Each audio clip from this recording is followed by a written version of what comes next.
Depuis 40 ans, le LIB fabrique des moisissures, des levures ou bien encore des bactéries.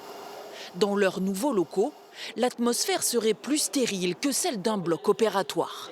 On est susceptible de pouvoir faire aussi bien des productions pour un fromage, donc pour un fermier par exemple, et ou pour des très grands groupes, ensemencer, je dirais, l'équivalent de 50 ou 100 000 litres de lait avec nos produits.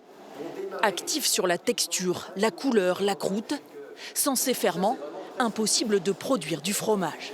Il s'agit d'une souche typique de moisissure qui est destinée à la production des fromages de type Saint-Nectaire. L'opération qu'on peut voir, c'est qu'une fois que nos souches ont poussé, alors certaines souches mettent quelques jours à pousser, d'autres mettent 1 semaine, 2 semaines, 3 semaines.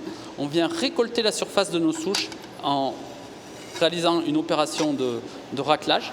Chaque gramme de cette matière peut contenir des milliards de micro-organismes conditionnés frais pour conserver toute leur puissance. C'est la première souche qui pousse du Cantal. Donc là, l'objectif, c'est de vérifier qu'il n'y a pas de contaminants à l'intérieur et de déterminer la population afin de composer le produit fini. Dans ces couloirs de visite, un seul espace reste inaccessible aux visiteurs, celui de la production des ferments des fromages à pâte persillée. Dans le bleu, on est le plus gros producteur à proposer le plus grand nombre de souches différentes. C'est secret, la multiplication, on préserve tout notre savoir-faire de multiplication.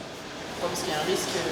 Il y a un risque et c'est un savoir-faire sur lequel on a capitalisé et que l'entreprise ne veut pas que ça se diffuse. Naturels, ces ferments extraordinaires ont parfois le pouvoir de remplacer la chimie.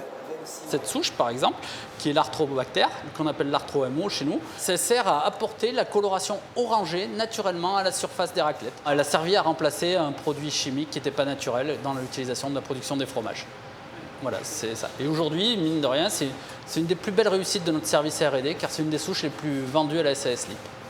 Dans les prochaines années, le LIB voudrait collecter tous les ferments typiques des régions de production fromagère. Un défi pour ses 23 salariés contre la standardisation des fromages. Et en fait, nous, on dit qu'on a peut-être